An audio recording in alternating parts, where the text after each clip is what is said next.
Ahoy there, YouTube. Today we're going to be doing sway bar bushings on my 1983 Toyota Tercel four-wheel drive wagon. So let's go knock this out. Off the bat, you realize this really isn't a Tercel wagon technically. It's actually my 83 Sprinter Carib. But one of the things that this car has done since the day we got it home is been clunking in the front end. Checked everything over. Nothing else really makes noise. All the control arm bushings and everything are tight, but these sway bar bushings are kind of clapped out. So I'm going to go ahead and throw these in here, and I'll show you how we do it. But first, we got to talk about the parts. These are SuperPro lower sway bar bushings. These are the outer two that go into the control arms. This is the part number for them right here. I'm going to link in the description their website to get these and all the other bushings. They actually carry every single bushing for the rear end of these cars as well, including the front end. So later on in another video, I'm going to actually do all the rear end bushings on the rally car. That's going to happen in another video, so stay tuned for that. But I will not be using the front sway bar bushings as polyurethane ones, mostly for the fact that SuperPro did not carry those at that moment in time. Somebody from the Tercel Club got in contact with SuperPro, and they said if they don't sell more than 10 kits a year, they're going to quit producing them. So please, please, please support the companies that make parts for these cars, because they are few and far between, unfortunately. There is not much aftermarket support. So huge shout out to SuperPro. Please support these guys. Let's keep them making parts for us. Let's give them a good reason to actually make these things for our cars. So enough yakking. Let's go knock this out. So here's what we got at the moment.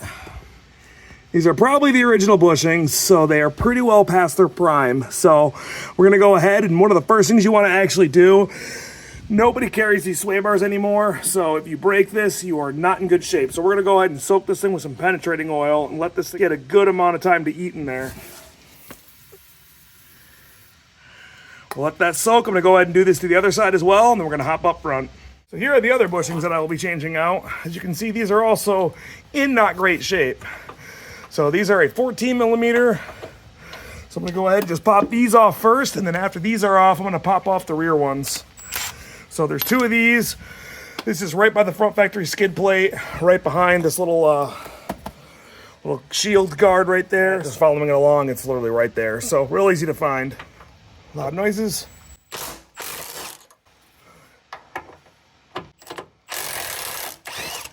There we go, there's one side.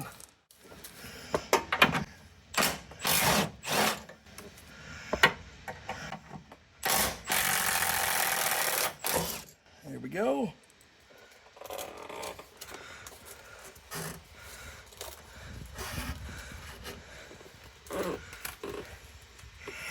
And off goes those. And out comes this very blown out well, this car's got 220,000 kilometers, which is like 136, maybe 137, if my math is correct. So they've done their time. It's an 83, so they're old, about 40 years old.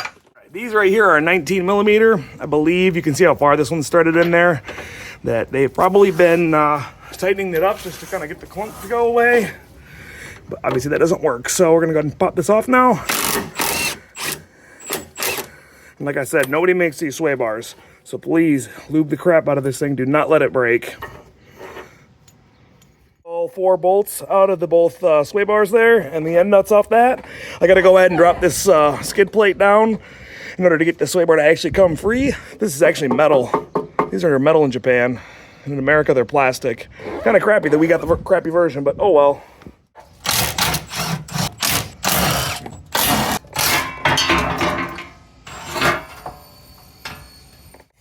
So I'm gonna go ahead and pull on the sway bar while slightly pulling on these bushings. Kind of working them their way out. There we go. See that one? I believe the bigger side goes on the outside and the smaller one goes on the inner one. There's one side free. Let's get the other one free.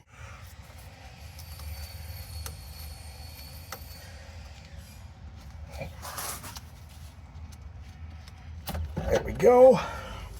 Now with a little bit of force and moving this skid plate, we should. There we go. Out she goes. So I got very lucky with this side right here. The whole inner metal sleeve is coming right off. A lot of times you got to cut this with like a chisel, hit it off with a, or cut it with a cutoff wheel, hit it with a chisel, something like that to get it to pop free. But if you notice something, This thinner one is the one that goes on the inside. So I'm gonna go ahead and quick scuff this all up, kind of just clean up some of this rusty debris, and then we'll go ahead and throw these bushings on it. So we'll go ahead and slide this over there. Now, these are polyurethane. Polyurethane bushings do tend to be a little bit noisier, so anticipate that. I'm gonna go ahead and just kind of grease the outside of this metal sleeve a lot, where everything's gonna kind of ride around and make noises against.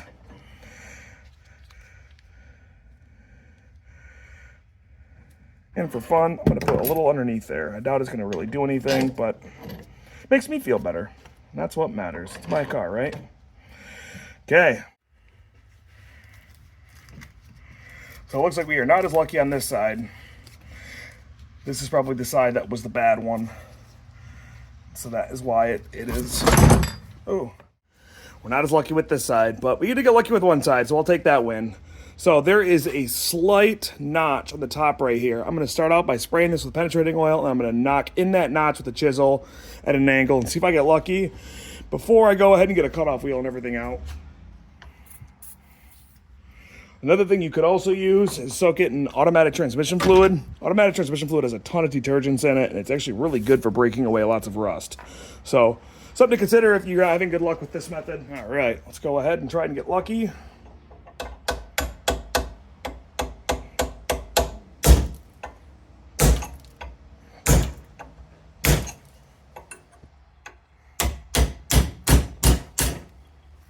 Seems to be we're spinning.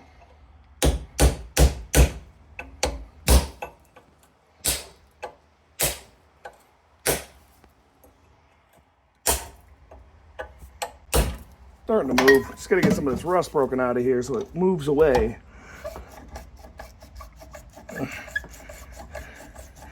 There we go. I think we're moving now. Oh yeah, we're in business.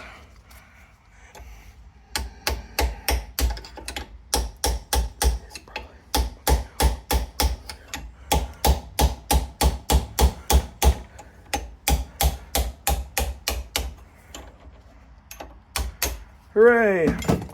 Great success.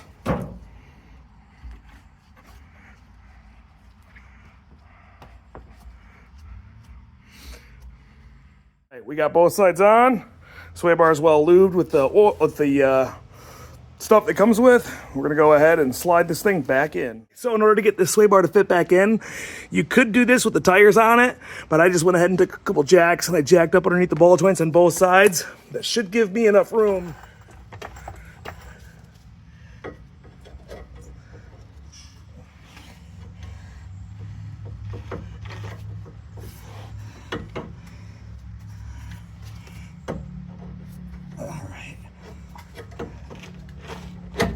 Go. So if you go up a wee bit more, get in actually a tad bit more. There we go. We are most of the way in. There we go. We are in business. So, sway bar's all mounted in place. All I gotta do, pick this up, go ahead and put the bushings in the sides, bolt it in place, and then we'll do the other bolts after that. These will slip over there. They're gonna go in, I think, this way.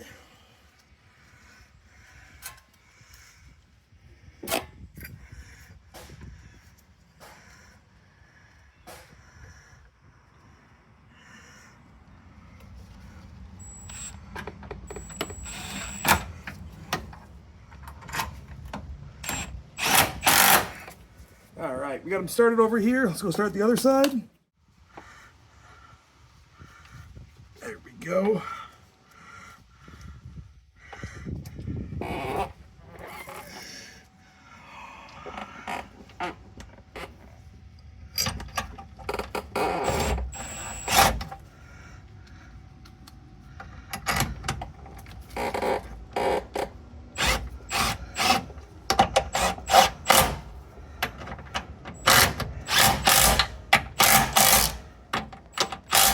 Okay, so now you do want to tighten these up with a load or with weight on them, so I'm going to go ahead and have to play with the jacks a little bit to kind of get this in a happy medium place.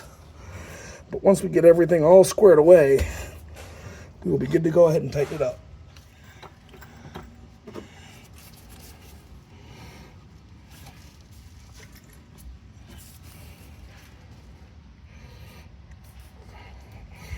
That seems like progress.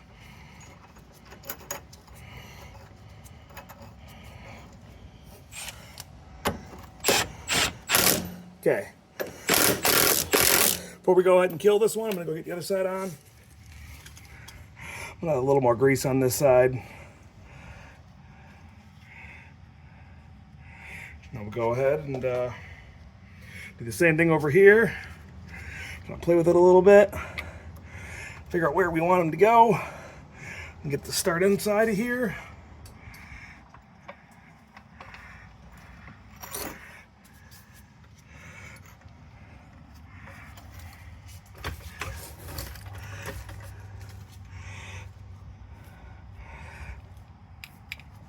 There we go. It's starting inside.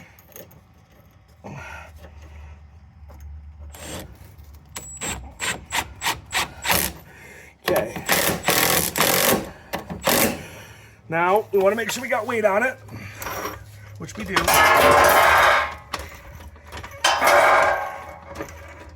going to go ahead and put about full weight on it. We'll set it to about there. That seems pretty good. Do the other side. Now I'm back over here on the other side. Gonna go ahead and just snug this one up as well. That's about it. We don't gotta kill them. A couple threads sticking out. You can use a ratchet if you want, but that's about all we gotta do. Well, I think that's gonna wrap it up. I'm not gonna waste you guys' time putting everything back together. So I'll put it all together and we're done. Pretty easy job. I'm gonna be doing the rear bushings next from SuperPro. So please, please, please support the companies that support this community. We're a small car community. There's not a lot of people making aftermarket parts for them. So please check out Tercel4wheeldrive.com. Buy the parts that companies that are actually being made for these cars. So yeah, that's it for me. Really appreciate you guys watching. And got any questions, got anything you guys would like to see or watch or like to know, DM me on Instagram, shoot me an email, whatever. And catch you the next one. Adios.